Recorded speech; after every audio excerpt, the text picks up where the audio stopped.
A lot of this isn't going to make sense to you, and I'm sorry about that. I'm just going to start at the beginning, with the house.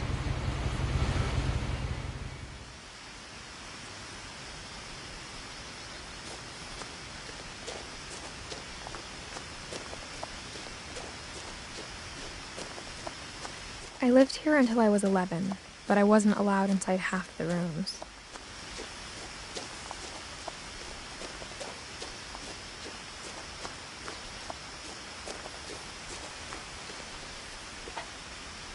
Inside the mailbox were bills from 7 years ago, marked urgent, open immediately.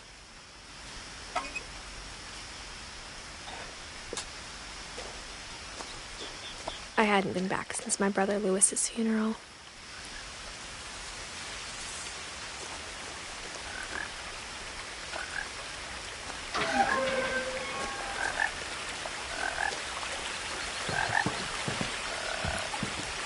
In her will, my mother left me a key, but didn't tell me what it unlocked.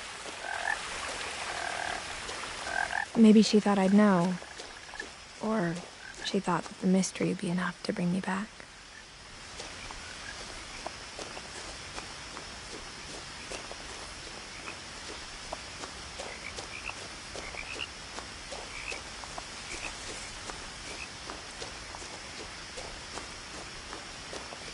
No one had driven this way in a long time, but I saw a few hoof prints.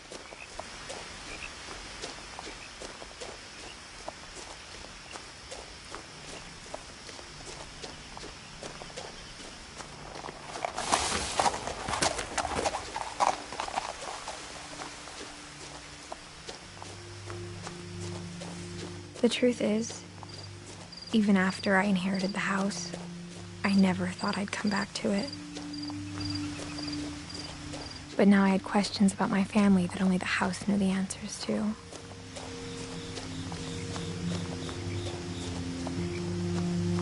The house was exactly like I remembered it, the way I'd been dreaming about it.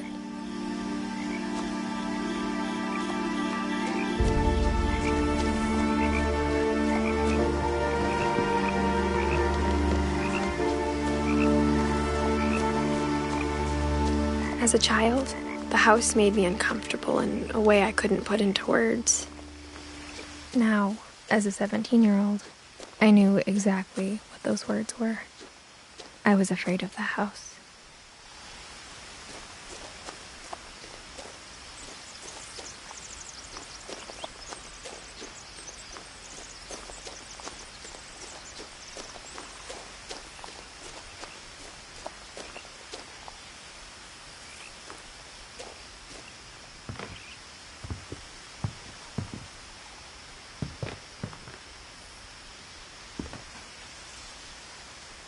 I hoped the key might unlock the front door.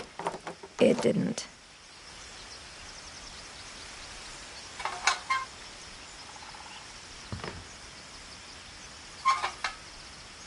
Looking in, I felt like the house itself had been waiting for me.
Crawling through the doggy door used to be a lot easier when I was 11.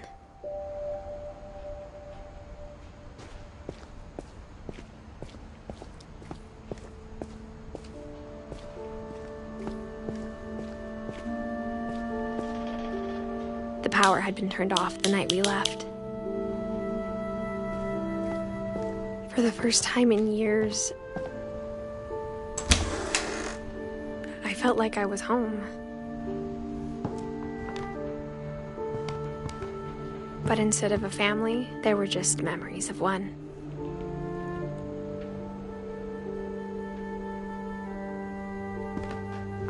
Like how after Louis started working at the cannery, we all got sick of eating salmon. Except our cat, Molly.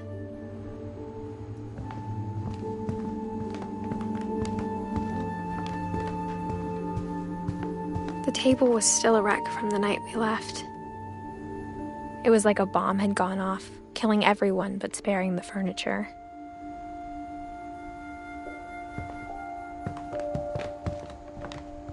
Nothing in the house looked abnormal. There was just too much of it, like a smile with too many teeth.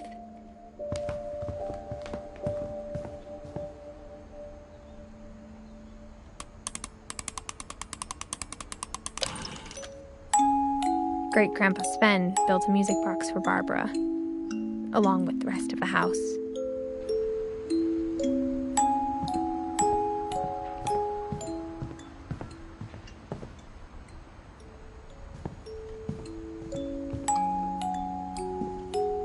After Milton disappeared, Mom sealed up all the bedrooms.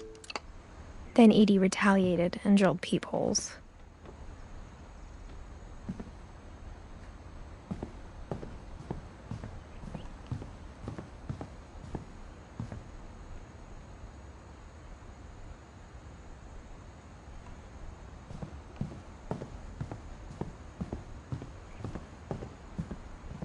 Whenever people ask me about my family, the first thing they always want to know about is Barbara.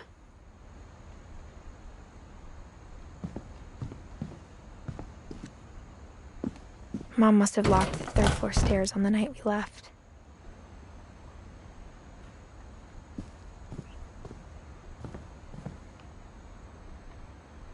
Edie's father, Odin, built the original house.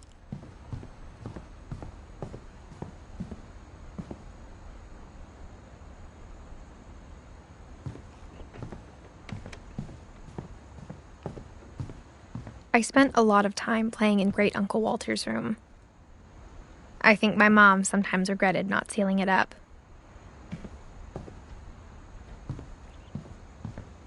Louis told me there were secret passages, but I never believed him.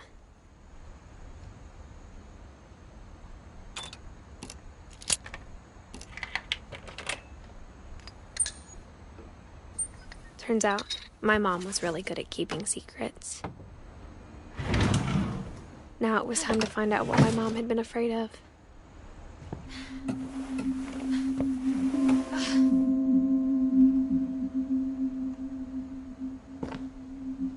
Reading this, maybe it sounds like I had a plan. From the paintings on the wall, it was clear my brother Milton had been here before me. But I had no idea what was behind that door.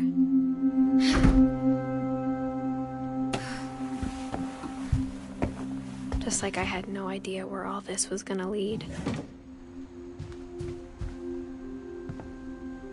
I grew up looking at Molly's room. Molly's gerbil had a tiny bedroom with its own even tinier gerbil cage.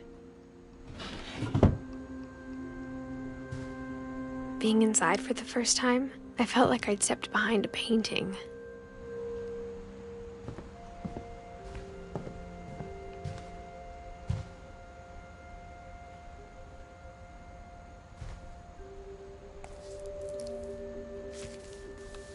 December 13th, 1947. Dear Diary, I'll be gone soon, but I wanted to tell somebody about what's gonna happen. It started when Mom sent me to bed without dinner. I woke up and I was starving, so I looked around for something to eat. The gerbil food was dry, but I didn't mind it.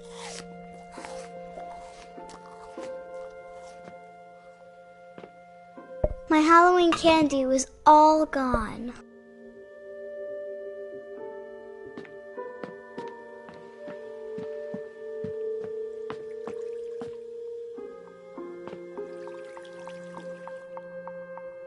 I thought about eating Christopher, but I held back.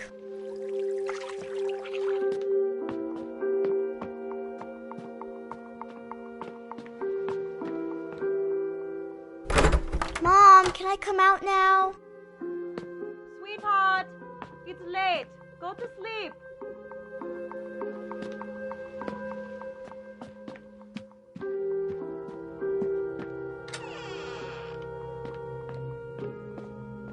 I kept eating and eating.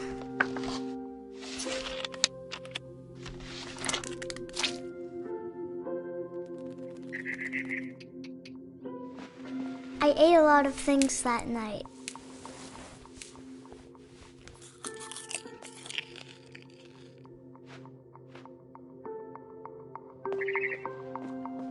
Then I heard chirping outside my window. It was a barn swallow going back to her nest. I reached out for her.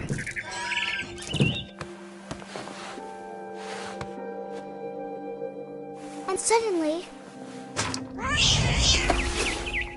I was a cat.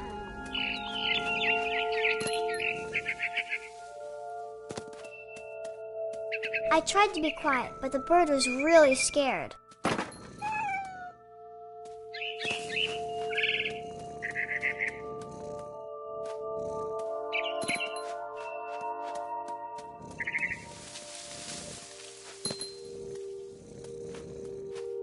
Mom and Dad didn't even look at me.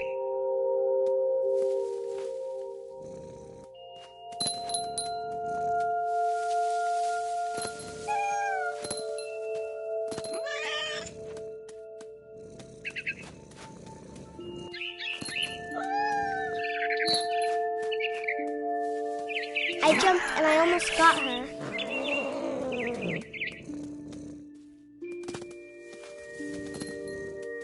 I could tell she was getting really tired.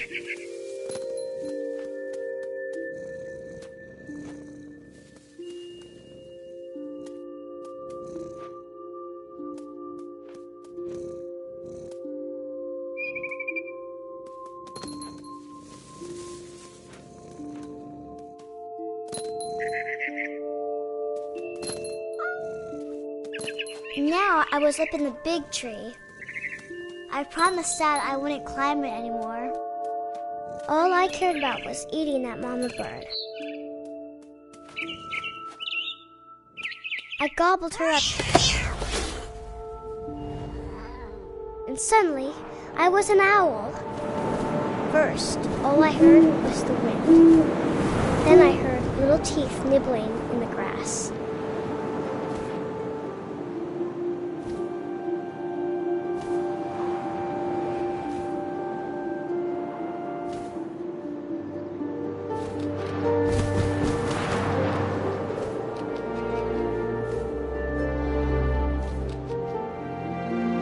Rabbits.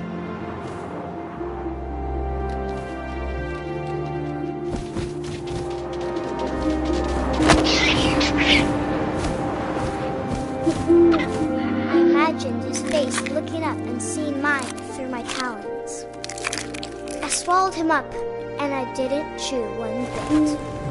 Then I flew off to find something bigger.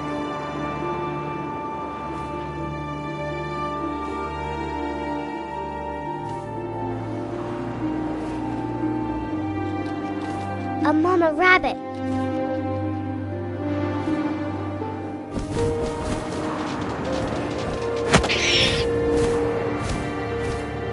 She was almost too big to carry. I started choking, but I couldn't stop eating. And suddenly, I was a shark.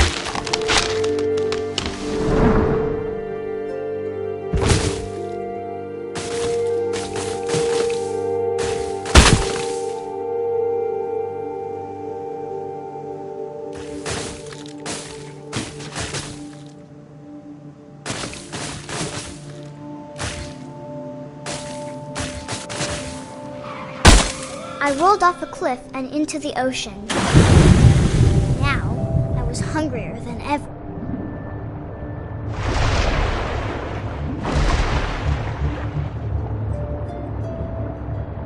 I wanted fat, juicy seals.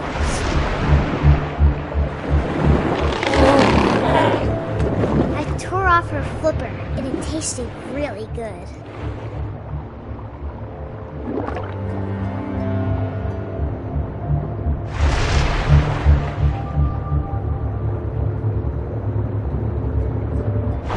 Grabbed on tight. But I was so hungry, I jumped out of the water. When I opened my eyes, everything had changed.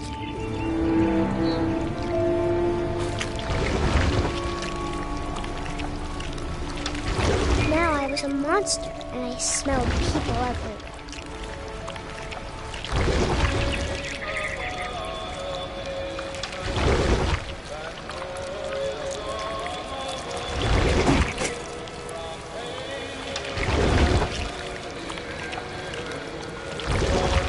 I was big, but I moved real quiet.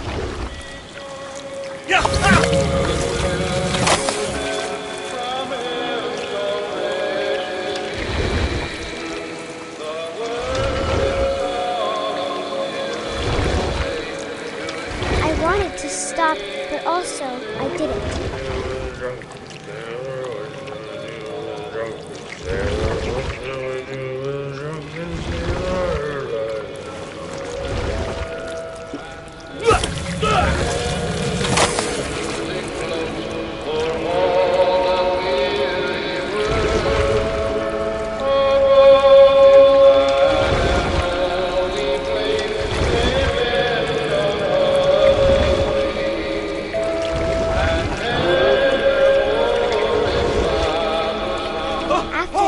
Passenger, I was still hungry, and across the water I smelled something new, something I had to have, so I swam towards it.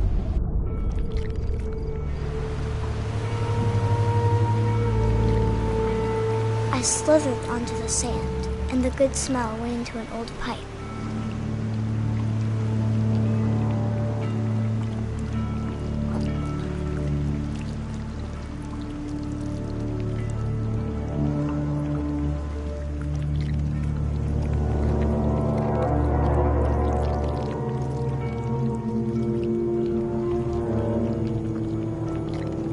I got closer and closer.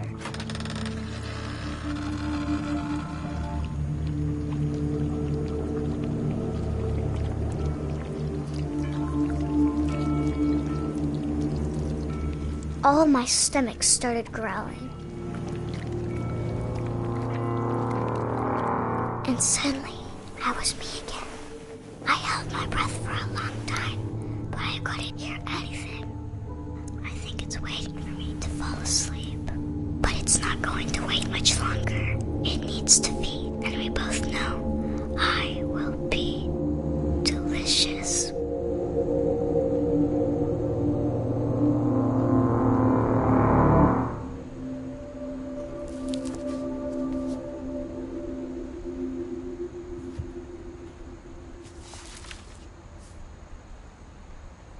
I'm not sure if I believed all of that, but I'm sure Edie would have.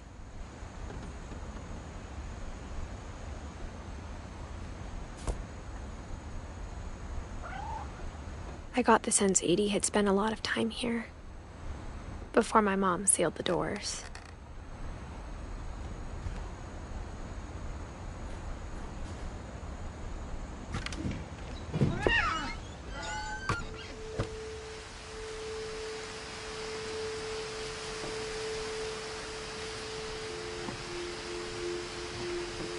This will be obvious later, but my mom never told me any of these stories. Edie would have, but Mom didn't like bringing up the past. Though, when we adopted a stray kitten, she was the one who named it Molly. I spent a lot of time in Great-Grandma Edie's room.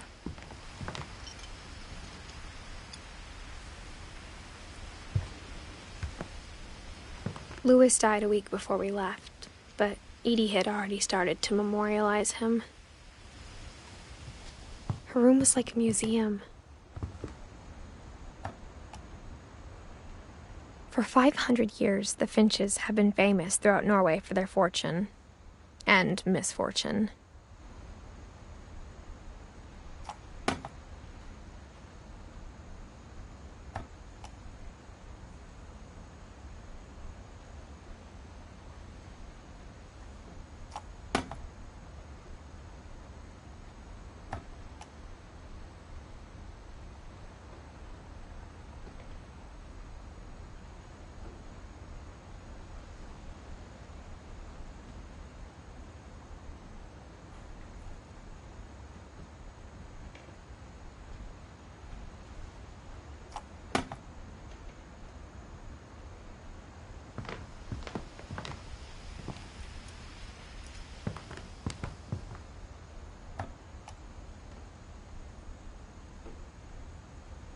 Odin Finch buries the latest victims of the family curse, his wife Ingeborg and their newborn son, Johann. On January 7th, 1937, he set sail with his family and his house, hoping to leave the curse behind. But 40-foot waves off the coast of Washington send the house and Odin to the bottom of the sea. Odin's daughter Edie, with husband Sven and baby Molly, step ashore on their new home, Orcas Island. Odin Finch is the first to be buried in the new family cemetery. His daughter Edie is already dreaming of a new Finch house.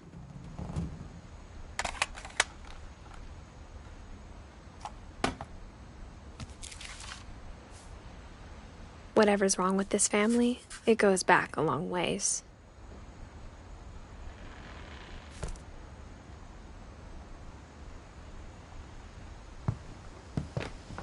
Edie knit me a new pair of gloves every year, just in time to replace the old ones.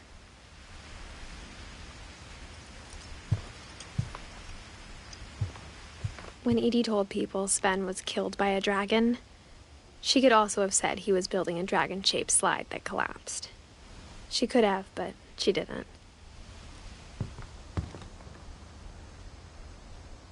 Even in her 90s, sometimes Edie seemed a lot younger than my mother.